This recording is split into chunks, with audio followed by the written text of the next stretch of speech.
નમસ્કાર વિદ્યાર્થી મિત્રો, સ્વાગત છે મારી યુટ્યુબ ચેનલની અંદર. આજે આપણે ધોરણ 6 નું યુનિટ નંબર 1 નો અભ્યાસ કરીશું અને જેનું ટાઇટલ છે health is wealth. Health is wealth નો મતલબ થાય છે તો આપણી તંદુરસ્તી જ એ જ આપણી સંપત્તિ છે. તો આપણે આ યુનિટને આપણે લાઈન બાય લાઈન સમજીશું આજે. તો લેટ સ્ટાર્ટ. અહીંયા પહેલા કહેવામાં આવ્યું છે રિસાઇટ એન્ડ એન્જોય, પઠન કરો અને એન્જોય કરો. હેલ્ધી ફૂડ ઇઝ ગુડ, તંદુરસ્ત ખોરાક એ આપણા માટે સારો છે. હેલ્ધી ફૂડ, તંદુરસ્ત ખોરાક. હુ આર યુ, તું કોણ છે? I am the one that is good for you, હું એવો ખોરાક છું કે જે તારા માટે ખૂબ જ સારો છે. આઈ મેક યુ ગ્રો, હું તારામાં વિકાસ કરીશ, તને ઊંચો બનાવીશ અને મજબૂત બનાવીશ. And give energy all day long, અને આખો દિવસ તને શક્તિ આપીશ. પછી આપણે બીજી પંક્તિમાં જોઈશું junk food, who are you, કે જંક ફૂડ તું કોણ છે? પછી એ જવાબ આપે છે I am the one that is bad for you, હું એવો ખોરાક છું કે જે તારા માટે ખૂબ જ ખરાબ છે. આઈ મેક યુ વીક, હું તમને નબળો બનાવીશ. એન્ડ વેરી સિક, અને તને ખૂબ જ બીમાર કરી દઈશ. યુ બીકમ લેઝી, તું ખૂબ જ આળસુ થઈ જઈશ. એન્ડ નોટ વેરી ક્વિક, અને તું ખૂબ જ સુસ્ત બની જઈશ. હવે આપણે આગળ જે પંક્તિ જોયા એના આધારે અહીંયા થોડાક રેમિંગ વર્ડ આપણે અહીંયા સેટ કરવાના છે. તો વન બાય વન આપણે જોઈશું. અહીંયા પહેલું આપેલું છે મૂડ, તો મૂડની અંદર આવશે ફૂડ અને બીજો એક શબ્દ આવશે ગુડ. બીજો શબ્દ છે ફોલ, તો ફોલની અંદર અહીંયા આવશે ટોલ, જ્યારે અહીંયા આવશે ઓલ. ત્રીજો શબ્દ છે રોંગ, તો રોંગમાં અહીંયા આવશે સ્ટ્રોંગ, અને ત્યારબાદ અહીંયા આવશે લોંગ. ચોથો શબ્દ છે ટીક, તો ટીકનો અહીંયા થઈ જશે સિક, અને ત્યારબાદ અહીંયા આવશે ક્વિક. તો આ રીતે આપણે રેમિંગ વર્ડ અહીંયા લખી દેવાના છે. લિસન ટુ ધ પ્લે, નીચે એક પ્લે આપેલું છે. પ્લે એટલે નાટક થાય, એક નાટક આપેલું છે, એક સંવાદ આપેલો છે, તે આપણે સાંભળવાનો છે. તો આપણે એને લાઈન બાય લાઈન સમજીશું. ફ્રોમ જંક ટુ જોય એનું ટાઇટલ છે. ફ્રોમ જંક ટુ જોય એટલે કે જંક ફૂડથી આનંદ સુધીની અહીંયા વાત છે. યુનિટ 1 નો એક ભાગ છે. અહીંયા રાધા અ સ્કૂલ ગર્લ, રાધા એક સ્કૂલની છોકરી, વોઝ સિટિંગ સેડલી, કે જે ખૂબ જ ઉદાસ રીતે બેઠેલી હતી. She forgot her lunch box, તેણી તેનું લંચ બોક્સ ભૂલી ગઈ હતી.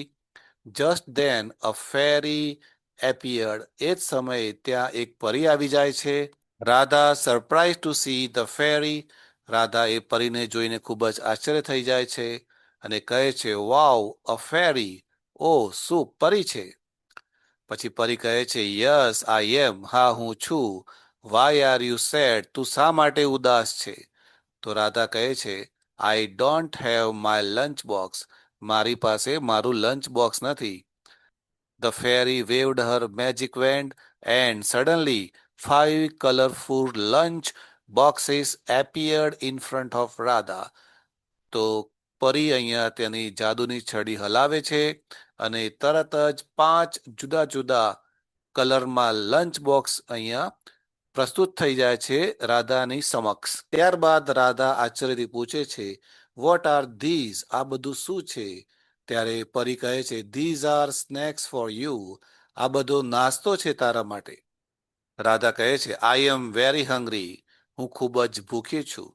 ઈગરલી ઓપન ધ ફર્સ્ટ બોક્સ, તે એકદમ આતુરતાથી પહેલું બોક્સ ખોલે છે.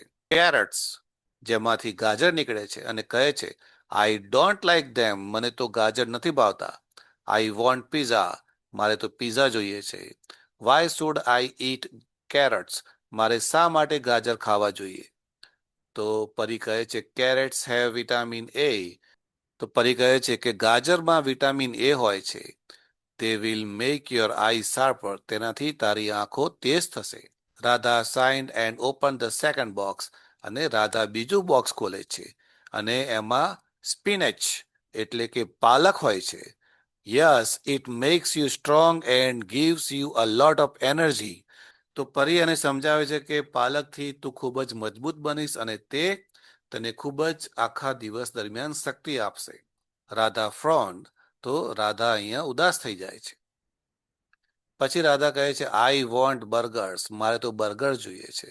What is in the third box, આ ત્રીજા બોક્સમાં શું છે? તો પરી કહે છે કે એમાં સફરજન છે.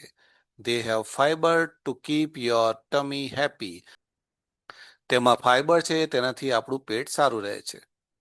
Radha open the fourth box and groaned, પછી રાધા ચોથું બોક્સ ખોલે છે. ઓ નો, બીન્સ, ઓ આમાં તો કઠોળ છે. પરી કહે છે, yes, beans make your muscle strong, કે કઠોળથી તારા જે સ્નાયુઓ છે એ મજબૂત બનશે.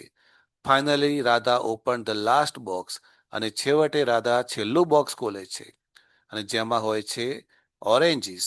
વાય ઓરેન્જીસ, નારંગી છે આમાં.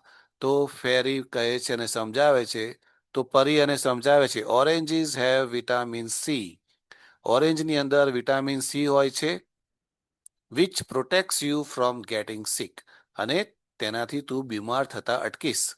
પછી રાધા કહે છે, but I want noodles, burgers and pizza, પરંતુ મારે તો નૂડલ્સ, બર્ગર અને પીઝા જોઈએ છે. વાય ડોન્ટ યુ બ્રિંગ ધેમ, તમે એને કેમ લાવતા નથી? ધોઝ ફૂડ્સ વીકન્સ યોર હેલ્થ, અને પરી એને સમજાવે છે કે એ પ્રકારનો ખોરાકથી તારી તંદુરસ્તી બગડી જશે, તારી તંદુરસ્તી નબળી પડી જશે. Fruits, vegetables, beans and grains are healthier, કે ફ્રૂટ, શાકભાજી, કઠોળ અને અનાજ એ તંદુરસ્ત ખોરાક છે. રાધા થોડી વાર વિચારે છે, ઓકે આઈ વિલ ઈટ ધેમ, અને પછી કહે છે કે સારું, ત્યારે હું એ બધું ખાઈશ, but can I have pizza some time, પરંતુ હું કોઈક વાર પીઝા ખાઈ શકું? ધ ફેરી સ્માઇલ્ડ, ફેરી થોડી વાર હસે છે.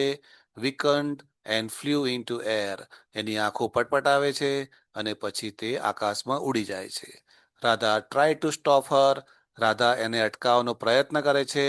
Radha ran after her, Radha એની પાછળ દોડે છે. And fell of the bed, અને પલંગ ઉપરથી પડી જાય છે. Her eyes open at that moment, અને પછી તે સમયે તે તેની આંખો ખોલે છે, અને રાધા હસતા હસતા, ઓ ઇટ્સ અ ડ્રીમ ઓનલી, ઓ આ તો એક સપનું જ હતું. તો વિદ્યાર્થી મિત્રો, આપણે જે આ સંવાદ જોયો એના આધારે અહીંયા થોડા ખોરાકના ચિત્રો આપેલા છે, અને એ ચિત્રો તમારે જોઈને નક્કી કરવાનું છે કે એ ખોરાક હેલ્ધી છે કે અનહેલ્ધી છે. જે આપણા હેલ્થ માટે સારો ખોરાક છે એમાં આપણે હેલ્ધી લખવાનું છે, અને જે આપણા હેલ્થ માટે ખરાબ છે એમાં અનહેલ્ધી લખવાનું છે. સો લેટ્સ બી, પહેલા ચિત્રમાં આપણે અહીંયા જોઈ શકીએ છીએ કે રોટલી અને શાકભાજી આપેલું છે, તો એ આપણા હેલ્થ માટે સારો ખોરાક છે, તો ત્યાં આપણે હેલ્ધી લખીશું. બીજાની અંદર પૌવા આપેલા છે, એ પણ આપણા હેલ્થ માટે સારો ખોરાક છે, તો હેલ્ધી. ત્રીજા ચિત્રમાં અહીંયા નૂડલ્સ આપેલું છે, જે ખૂબ જ અનહેલ્ધી ખોરાક છે, એમાં ઘણો બધો મેદો હોય છે અને તે આપણા આંતરડાને ખૂબ જ નુકસાન પહોંચાડે છે, તો દેટ ઇઝ અનહેલ્ધી ફૂડ. ત્યારબાદ બીજા ચિત્રમાં અહીંયા કઠોળ આપેલા છે. કઠોળ એ આપણા તંદુરસ્તી માટે ખૂબ જ સારા હોય છે, તેમાં ભરપૂર પ્રમાણમાં પ્રોટીન અને કેલ્શિયમ હોય છે, એ હેલ્ધી ફૂડ છે. બીજા ચિત્રમાં અહીંયા ક્રીમવાળા બિસ્કિટ હોય છે, જેમાં ખૂબ જ પ્રિઝર્વેટિવ હોય છે, અનહેલ્ધી સુગર હોય છે, તો ધીસ ઇઝ અનહેલ્ધી ફૂડ. ત્યારબાદ ત્રીજા ચિત્રની અંદર અહીંયા સલાડ આપેલું છે. સલાડ એ ખૂબ જ સારું કહેવાય, તો હેલ્ધી ફૂડ છે.